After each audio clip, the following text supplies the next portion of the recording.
Hello SSC 2026 batch, কি অবস্থা সবার? তোমাদের সামনে বাংলাদেশ ও বিশ্ব পরিচয় পরীক্ষাটি, সেই নিমিত্তে অধ্যায় 3 সৌরজগৎ ও ভূমণ্ডল ওয়ান শট এমসিকিউ ক্লাসটি শুরু করছি। প্রথম এমসিকিউটি রয়েছে, সূর্য নিজের অক্ষের চারদিকে কতদিনে একবার ঘুরে? এখানে সঠিক উত্তর হবে অপশন খ, 25 দিনে। কারণ আমাদেরকে মনে রাখতে হবে যে সূর্য কি একটি গ্যাসীয় পিণ্ড, এটি পৃথিবীর মতো কঠিন নয়, তাই এর বিভিন্ন অংশ ভিন্ন ভিন্ন গতিতে ঘোরে। তবে গড়পড়তা বা বিষুব অঞ্চলে কি এর আবর্তনকাল ধরা হয় কতদিন? 25 দিন। তাই এখানে সঠিক উত্তর অপশন খ, 25 দিন। কোন গ্রহের উপরিভাগে গিরিখাত ও আগ্নেয়গিরি রয়েছে? গিরিখাত ও আগ্নেয়গিরি রয়েছে মঙ্গল গ্রহে। মঙ্গল গ্রহের উপরিভাগে। মঙ্গল গ্রহের পৃষ্ঠ অনেকটা পৃথিবীর মরুভূমির মতো। সৌরজগতের বৃহত্তম আগ্নেয়গিরি অলিম্পাস মন্স এবং বিশাল গিরিখাত ভ্যালিস ম্যারিনারিস এই গ্রহেই কি মঙ্গল গ্রহেই অবস্থিত। তাই এখানে সঠিক উত্তর অপশন গ, মঙ্গল গ্রহ। মিরিন্ডা কোন গ্রহের উপগ্রহ? মিরিন্ডা কোন গ্রহের উপগ্রহ? মিরিন্ডা ইউরেনাস গ্রহের উপগ্রহ। ইউরেনাস গ্রহের উপগ্রহ। ইউরেনাসের প্রধান 5টি উপগ্রহের মধ্যে মিরিন্ডা অন্যতম একটি। তাই এখানে সঠিক উত্তরটা হচ্ছে কি অপশন ক, ইউরেনাস। ইউরেনাস গ্রহের উপগ্রহ কি মিরিন্ডা। নীলাভ বর্ণের গ্রহ কোনটা? নীলাভ বর্ণের গ্রহ হচ্ছে কি ইউরেনাস, নেপচুন, শনি নাকি মঙ্গল? কোন অপশন সঠিক? উত্তর হবে নেপচুন। উত্তর হবে নেপচুন। কেননা মিথেন গ্যাসের আধিক্যের কারণে নেপচুনকে কি গাঢ় নীল দেখায়। তবে ইউরেনাসও কিন্তু কিছুটা কি নীলভ, কিন্তু নীলভ সবুজ। কিন্তু যেহেতু এখানে আমাকে প্রশ্নে বলেই দিয়েছে যে নীলভ বর্ণের গ্রহ কোনটা, তাই এখানে কি হবে? এখানে হচ্ছে সঠিক উত্তর নেপচুন। তাই এখানে সঠিক উত্তর অপশন খ, নেপচুন। কোন গ্রহের আকাশে বছরে 2বার সূর্য উদিত হয়? বছরে 2বার সূর্য উদিত হয় কোন গ্রহের আকাশে? শুক্র গ্রহের আকাশে। শুক্র গ্রহের আকাশে বছরে 2বার সূর্য উদিত হয়। শুক্র গ্রহ তার অক্ষের চারদিকে খুব ধীরে ঘোরে, কিন্তু সূর্যের চারদিকে কি দ্রুত ঘোরে। এই গতির পার্থক্যের কারণে সেখানে কি বছরে 2বার সূর্য উদয় দেখা যায়। তাই এখানে সঠিক উত্তর কি অপশন ক, শুক্র। সৌরজগতের প্রাণকেন্দ্র নামক নক্ষত্রে কোন গ্যাসের পরিমাণ অপেক্ষাকৃত বেশি থাকে? সৌরজগতের প্রাণকেন্দ্র কোনটা? প্রাণকেন্দ্র হচ্ছে সূর্য। এখন সূর্যে কোন গ্যাসের পরিমাণ অপেক্ষাকৃত বেশি থাকে? সূর্য থাকে কি হাইড্রোজেন গ্যাসের পরিমাণ অপেক্ষাকৃত বেশি থাকে। হাইড্রোজেন গ্যাসের পরিমাণ। সূর্য হলো সৌরজগতের প্রাণকেন্দ্র, এখানে হাইড্রোজেন গ্যাসের পরিমাণ কি সবচেয়ে বেশি। হাইড্রোজেন পরমাণু ফিউশন প্রক্রিয়ায় হিলিয়ামে রূপান্তর হয়ে বিপুল পরিমাণ শক্তি উৎপন্ন করে। তাই এখানে সঠিক উত্তর কি অপশন খ, হাইড্রোজেন। কিসের প্রভাবে গ্রহগুলো সূর্যের চারদিকে ঘুরে? কিসের প্রভাবে গ্রহগুলো সূর্যের চারদিকে ঘুরে? আণবিক শক্তির, হিলিয়াম গ্যাসের, সূর্যের আলোর নাকি মহাকর্ষ বলের? কোন অপশনটা এখানে সঠিক? এখানে সঠিক উত্তরটা হচ্ছে অপশন ঘ, মহাকর্ষ বলের। নিউটনের সূত্র অনুযায়ী মহাবিশ্বের প্রতিটি বস্তু একে অপরকে আকর্ষণ করে। সূর্যের বিশাল ভরের কারণে সৃষ্ট মহাকর্ষ বলই কিন্তু কি গ্রহগুলিকে নির্দিষ্ট কক্ষপথে ধরে রাখে। তাই সেটার প্রভাবে কি গ্রহগুলো সূর্যের চারদিকে ঘুরতে থাকে। তাই এখানে সঠিক উত্তর অপশন ঘ, মহাকর্ষ বলের। পৃথিবীর নিকটতম গ্রহ কোনটা? পৃথিবীর নিকটতম গ্রহ হচ্ছে কি শুক্র গ্রহ। নিকটতম গ্রহ হচ্ছে শুক্র গ্রহ। অনেকেই মনে করে যে মঙ্গল গ্রহ হয়তো বা কি পৃথিবীর নিকটতম গ্রহ, কিন্তু না। গবেষণায় দেখা যায় শুক্র গ্রহই পৃথিবীর সবচেয়ে কাছে অবস্থান করে। তাই এখানে সঠিক উত্তরটা হচ্ছে কি অপশন খ, শুক্র গ্রহ। সন্ধ্যায় পশ্চিম আকাশে কোনটি দেখা যায়? পশ্চিম আকাশে দেখা যায় কি মঙ্গল, শুক্র, শনি নাকি বৃহস্পতি? কোন গ্রহটি? এখানে উত্তরটা হচ্ছে অপশন ক, শুক্র গ্রহ। শুক্র গ্রহ যখন ভোরে পূর্ব আকাশে থাকে তখন তাকে কি শুকতারা, এবং সন্ধ্যায় পশ্চিম আকাশে থাকলে তাকে কি সন্ধ্যা তারা বলা হয়। মনে রাখতে হবে এটি কোনো তারা নয়, এটি একটি গ্রহ। এটি কি শুক্র গ্রহ। তাই এখানে সঠিক উত্তর কি শুক্র গ্রহ। কোনটা বৃহস্পতির উপগ্রহ? ক্যাপিটাস, এরিয়াল, ন্যারাইট নাকি গ্যানিমেড? কোন অপশনটি এখানে সঠিক হবে? এখানে সঠিক উত্তরটা হচ্ছে কি অপশন ঘ, গ্যানিমেড। অপশন ঘ, গ্যানিমেড।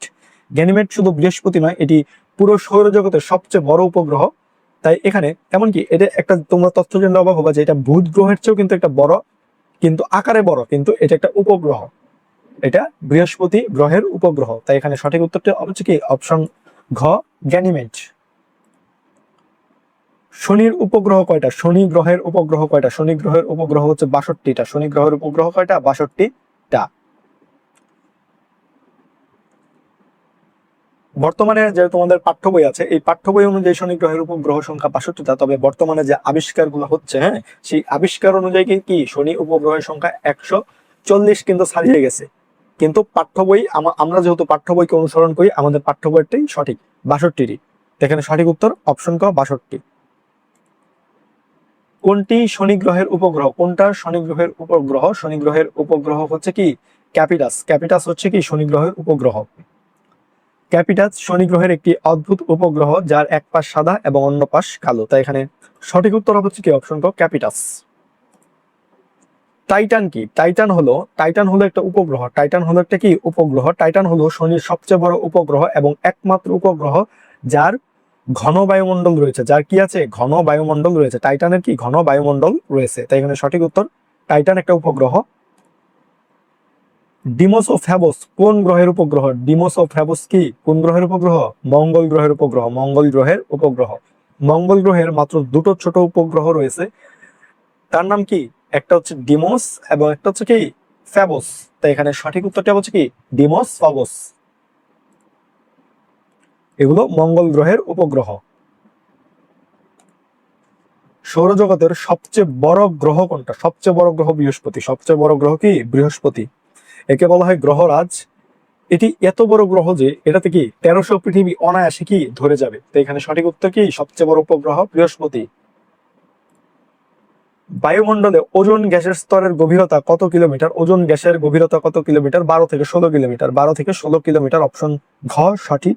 ওজোন স্তর সূর্য থেকে আসা ক্ষতিকর অতিবেগুনি বা যেটাকে ইউভি রেস বলা হয়, এই ইউভি রে কে শোষণ করে আমাদেরকে রক্ষা করে, আমাদের পরিবেশকে রক্ষা করে। এটি স্ট্র্যাটোমণ্ডলের নিচের অংশে অবস্থিত। তাই এখানে প্রশ্নে বলেছে যে বায়ুমণ্ডলে ওজোন স্তরের গভীরতা কত? এখানে উত্তর হবে হচ্ছে কি 12 থেকে 16 কিলোমিটার। ভূ অভ্যন্তরীণ গঠন উপাদানের ভিত্তিতে কেন্দ্রমণ্ডল কি নামে পরিচিত? কেন্দ্রমণ্ডল পরিচিত কি নিফ নামে। নিফ নামে পরিচিত। নিতে নিকেল এবং এফিতে ফেরাম বা লোহা, এই হচ্ছে এই দুটো মিলে কি নিফ। তবে এই স্তরে নিকেল ও লোহার পরিমাণ বেশি বলেই কি একে বলা হয় কি নিফ বা নাইফ। এখানে সঠিক উত্তর কি অপশন ঘ নিফ বা নাইফ। নিচের কোন রেখা বাংলাদেশের মাঝামাঝি দিয়ে অতিক্রম করেছে? বাংলাদেশের মাঝামাঝি দিয়ে অবস্থান করেছে কি কর্কটক্রান্তি রেখা। কর্কটক্রান্তি রেখা। কর্কটক্রান্তি রেখা 23.5 ডিগ্রি উত্তর অক্ষাংশ বাংলাদেশের ঠিক মাঝখানে অর্থাৎ ঢাকার উপর দিয়ে কি গিয়েছে, যার ফলে আমাদের আবহাওয়া ক্রান্তীয় ধরনের। তার মানে কি কোন রেখা বাংলাদেশের উপর অতিক্রম করেছে? এটা হচ্ছে কি কর্কটক্রান্তি রেখা। 23.5 ডিগ্রি উত্তর অক্ষাংশকে কোন রেখা বলা হয়? 23.5 ডিগ্রি উত্তর অক্ষাংশকে বলা হয় হচ্ছে কি কর্কটক্রান্তি রেখা। আমরা একটু আগে বললাম যেটা ঢাকার উপর দিয়ে অর্থাৎ বাংলাদেশের উপর দিয়ে গিয়েছে। উত্তর গোলার্ধের 23.5 ডিগ্রি হলো কর্কটক্রান্তি, যেটা কি ট্রপিক অফ ক্যান্সার। আর দক্ষিণ গোলার্ধের 23.5 ডিগ্রি হলো কি মকর ক্রান্তি রেখা। তাই এখানে যেহেতু বলেছে, প্রশ্নে যেহেতু বলেছে 23 ডিগ্রি উত্তর অক্ষাংশকে কোন রেখা বলা হয়, এটা হবে হচ্ছে কি অপশন ক কর্কটক্রান্তি রেখা। নিরক্ষরেখা থেকে প্রত্যেক মেরুর কৌণিক দূরত্ব কত? নিরক্ষরেখা থেকে প্রত্যেক মেরুর কৌণিক দূরত্ব হচ্ছে 90 ডিগ্রি। 90 ডিগ্রি। পৃথিবী একটি গোলক বিষুবরেখা যেটা 0 ডিগ্রি থেকে ঠিক লম্বভাবে উপরে বা নিচে গেলে মেরু পাওয়া যায়, যা সমকোণে 90 ডিগ্রি তৈরি করে। তাই এখানে সঠিক উত্তর হচ্ছে কি অপশন ঘ 90 ডিগ্রি। পৃথিবীর পরিধি দ্বারা উৎপন্ন কোণ কত ডিগ্রি? পৃথিবীর পরিধি দ্বারা উৎপন্ন কোণ কত ডিগ্রি? 360 ডিগ্রি। 360 ডিগ্রি। যে কোনো বৃত্ত বা গোলকের কেন্দ্র থেকে তার পরিধি বরাবর ঘোরালে মোট 360 ডিগ্রি কোণ উৎপন্ন হয়। তাই এখানে সঠিক উত্তর কি অপশন ঘ 360 ডিগ্রি।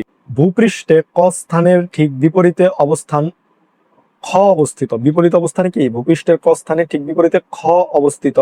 ক এর অবস্থান 42 ডিগ্রি উত্তর অক্ষাংশ হলে ক্ষয়ের অক্ষাংশ কত হবে? ক্ষয়ের অক্ষাংশ কত হবে? ক্ষয়ের অক্ষাংশ হবে কি 42 ডিগ্রি। এখানে যেহেতু বলা হয়েছে 42 ডিগ্রি উত্তর, তাহলে কি ক্ষয়ের অবস্থান কি হবে 42 ডিগ্রি দক্ষিণ। 42 ডিগ্রি দক্ষিণ কি অপশন ক তে। অপশন ক তে 42 ডিগ্রি দক্ষিণ। বিপরীত বা প্রতিপদ স্থানের অক্ষাংশ সবসময় সমান হয়, কিন্তু দিক কি হয়? দিক হয় উল্টা। উত্তর থাকলে উত্তর হবে কি দক্ষিণ। তাই এখানে সঠিক উত্তর কি অপশন ক 42 ডিগ্রি দক্ষিণ। 20 ডিগ্রি দ্রাঘিমার ব্যবধানে সময়ের পার্থক্য কত? 20 ডিগ্রি দ্রাঘিমার ব্যবধানে সময়ের পার্থক্য কত? এখন এখানে একটা জিনিস মনে রাখতে হবে, 1 ডিগ্রি দ্রাঘিমার জন্য কি সময়ের পার্থক্য 4 মিনিট। তাহলে কি 20 ডিগ্রি কি 20 ডিগ্রি দ্রাঘিমার জন্য সময়ের পার্থক্য কত হবে? 20 গুণন 4 কত মিনিট? 80 মিনিট। তাই এখানে সঠিক উত্তর অপশন ক 80 মিনিট। 80 মিনিট। গ্রিনিচ মানমন্দিরের উপর দিয়ে উত্তর মেরু থেকে দক্ষিণ মেরু পর্যন্ত বিস্তৃত ভৌগোলিক রেখাটার নাম কি? ভৌগোলিক রেখাটার নাম হচ্ছে কি মূল মধ্য রেখা। মূল মধ্য রেখা। লন্ডনের গ্রিনিচ মান মন্দিরের উপর দিয়ে কল্পিত 0 ডিগ্রি দ্রাঘিমা রেখাকে কি মূল মধ্যরেখা বলা হয়। তাই এখানে সঠিক উত্তরটা হচ্ছে কি অপশন ক, মূল মধ্যরেখা। দুটি স্থানের দ্রাঘিমার পার্থক্য 4 ডিগ্রি 45 মিনিট হলে সময়ের পার্থক্য কত হবে? 4 ডিগ্রি 45 মিনিট হলে কি সময়ের পার্থক্য কত হবে? এখানে যে একটা হিসাব করতে হবে, যেখানে কি 4 ডিগ্রির জন্য 4 গুণন 4 16 মিনিট, আর 45 মিনিটের জন্য কি 45 গুণন 4 180 সেকেন্ড বা 3 মিনিট, অর্থাৎ কি মোট 16 যোগ 3 মিনিট সমান কত? 19 মিনিট। 19 মিনিট হবে হচ্ছে কি 4 ডিগ্রি 45 মিনিট হলে কি সময়ের পার্থক্য হবে কত? 19 মিনিট। 19 মিনিট।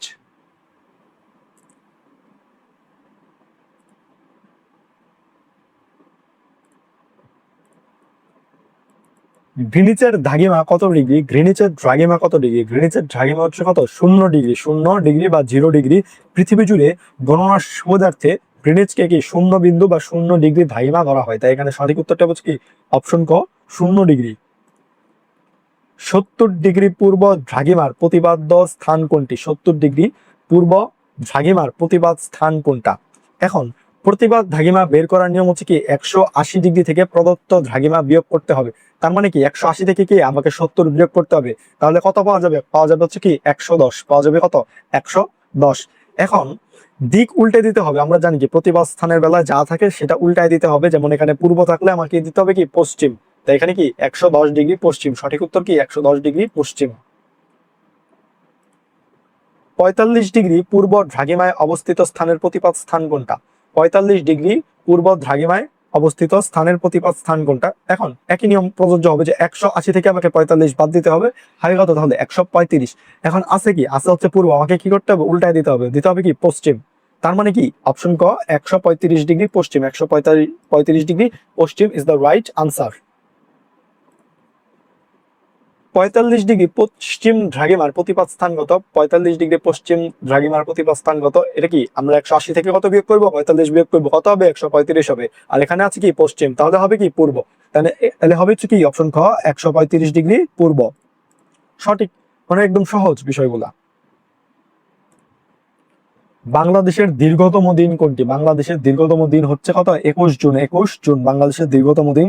21 জুন। সূর্য কর্কট ক্রান্তি রেখার উপর লম্বভাবে থাকে, যেহেতু বাংলাদেশ কর্কট ক্রান্তি রেখায়, তাই এদিন আমাদের এখানে কি সবচেয়ে বড় দিন হয়।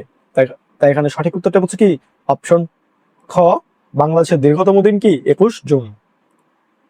21 জুন তারিখে পৃথিবীর উত্তর গোলার্ধে কি ঘটে? পৃথিবীর উত্তর গোলার্ধে কি ঘটে? এখানে উত্তরটা হচ্ছে কি উত্তর গোলার্ধে কি দিন হয় দীর্ঘ, রাত হয় ক্ষুদ্র। তাহলে কি দীর্ঘতম দিন ক্ষুদ্রতম রাত। দীর্ঘতম দিন ক্ষুদ্রতম রাত। 21 জুন মেরু, উত্তর মেরু সূর্যের সবচেয়ে কাছে থাকে, তাই উত্তর গোলার্ধের দিন সবচেয়ে বড় এবং রাত কি সবচেয়ে ছোট হয়। তাই এখানে সঠিক উত্তর কি অপশন ক, উত্তর গোলার্ধে কি ঘটে? দিন দীর্ঘতম দিন এবং কি ক্ষুদ্রতম রাত। কোন তারিখে পৃথিবীর সর্বোচ্চ দিবারাত্রি সমান হয়? কোন তারিখে দিবারাত্রি পৃথিবীর সর্বোচ্চ সমান হয়? সেটা হচ্ছে কি আমরা জানি কি 23 সেপ্টেম্বর। 23 সেপ্টেম্বর। বছরে 2বার, 21 মার্চ ও 23 সেপ্টেম্বর। 21 মার্চ কিন্তু এই জায়গাতে নাই, থাকলে ওইটাও হইতো। যেহেতু 21 মার্চ নাই, 23 সেপ্টেম্বর। সূর্য বিষুব রেখার উপর লম্বাভাবে কিরণ দেয়, তাই সারা পৃথিবীতে কি দিন রাত্রি সমান হয়। তাই এখানে সঠিক উত্তর কি দিন রাত্রি সমান হয় 23 সেপ্টেম্বর সারা পৃথিবী জুড়ে। বাংলাদেশের ক্ষুদ্রতম দিন কোনটা? বাংলাদেশের ক্ষুদ্রতম দিন হচ্ছে কি 22 ডিসেম্বর। 22 ডিসেম্বর। 22 ডিসেম্বর সূর্য দক্ষিণ গোলার্ধে, অর্থাৎ কি মকর ক্রান্তি রেখা বরাবর থাকে, তাই আমাদের উত্তর গোলার্ধে দিন ছোট আর রাত কি দীর্ঘ হয়। তাই এখানে সঠিক উত্তর কি অপশন ঘ, 22 ডিসেম্বর কি বাংলাদেশের সবচেয়ে ক্ষুদ্রতম দিন। বাংলাদেশের সবচেয়ে বড় রাত কবে? সবচেয়ে বড় রাত কবে? 22 ডিসেম্বর। আমরা একটু আগে বললাম ক্ষুদ্রতম দিন কবে? 22 ডিসেম্বর। তার মানে ক্ষুদ্রতম দিন হলে কি রাত হবে সবচেয়ে বড় 22 ডিসেম্বর। সেই 22 ডিসেম্বরই কি সবচেয়ে বড় রাত। তাই এখানে সঠিক উত্তর সবচেয়ে বড় রাত কবে? 22 ডিসেম্বর। ক্ষুদ্রতম দিন কবে? 22 ডিসেম্বর। সূর্যের দক্ষিণায়নের শেষ দিনটি কত তারিখ? শেষ দিনটা কত তারিখ? শেষ দিনটা হচ্ছে 22 তারিখ, 22 ডিসেম্বর। সূর্যের দক্ষিণ দিকে সরতে সরতে 22 ডিসেম্বর সবশেষে মকর ক্রান্তিতে পৌঁছায়, এরপর আবার উত্তর দিকে কি ফিরতে শুরু করে। তাই এখানে যেহেতু বলা হচ্ছে দক্ষিণায়নের শেষ দিনটি কত তারিখ, সেটা হচ্ছে কি অপশন ক 22 ডিসেম্বর। কত তারিখে পৃথিবীর সর্বত্র দিবারাত্রি সমান হয়? এটা আমরা একটু আগে পড়লাম, যেটা হচ্ছে কি 21 মার্চ। 21 মার্চ তারিখে কি দিবারাত্রি পৃথিবীর সর্বত্র কি সমান হয়, একে বসন্তকালীন বিষুব বা মহাবিষুব কি বলা হয়। তাই এখানে সঠিক উত্তর কি, পৃথিবীর সর্বত্র দিবারাত্রি সমান হয় কি 21 মার্চ। কলকাতা ও লন্ডনের স্থানীয় সময়ের পার্থক্য রয়েছে, পৃথিবীর কোন অবস্থার কারণে এটি হচ্ছে? পৃথিবীর আহ্নিক গতির কারণে এটা হচ্ছে, আহ্নিক গতির কারণে এটা হচ্ছে।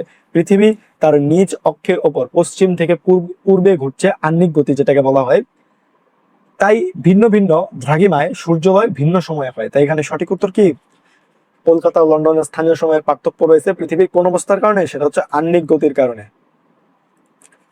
আহ্নিক গতির ফলে কি হয়? আহ্নিক গতির ফলে কি দিবারাত্রি হ্রাস পায়, দিন ও রাত হয়, নাকি ঋতু পরিবর্তন হয়, নাকি জলবায়ু পরিবর্তন হয়? এখানে কি আহ্নিক গতির কারণে দিন হয় রাত হয়, দিন হয় রাত হয়। পৃথিবী ঘুরছে বলে কি সূর্যের যে আলোটা এক পাশে পড়ছে আবার আর এক পাশে পড়ছে, এক পাশে অন্ধকার হয়ে যাচ্ছে, যেই পাশে আলো পড়ছে সেই পাশে দিন, উল্টা পাশে হয় রাত।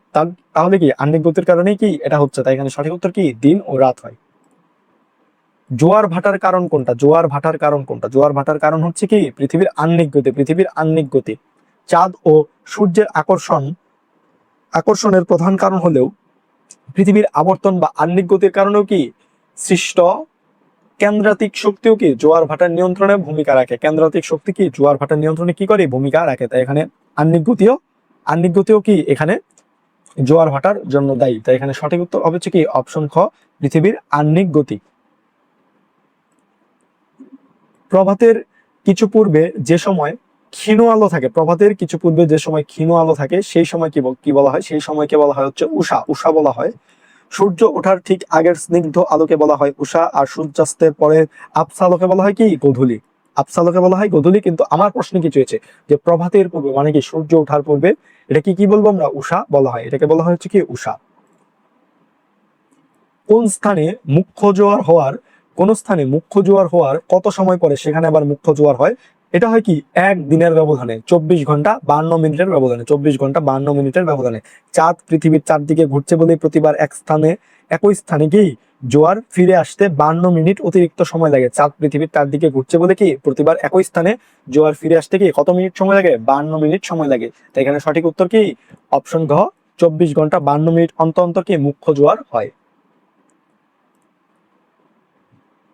কোন সময়ে উত্তর গোলার্ধে বসন্তকাল বিরাজ করে? কোন সময়ে উত্তর গোলার্ধে বসন্তকাল বিরাজ করে? এটা হচ্ছে কি ফেব্রুয়ারি থেকে এপ্রিল এর টাইমটাতে উত্তর গোলার্ধে কি বসন্তকাল বিরাজ করে। 21 মার্চের আগে ও পরে প্রকৃতিতে নতুন পাতা গজায় এবং নাতিশীতোষ্ণ আবহাওয়া বিরাজ করে, যা কি বসন্তকাল। তাই এখানে সঠিক উত্তর কি ফেব্রুয়ারি থেকে এপ্রিল মাস।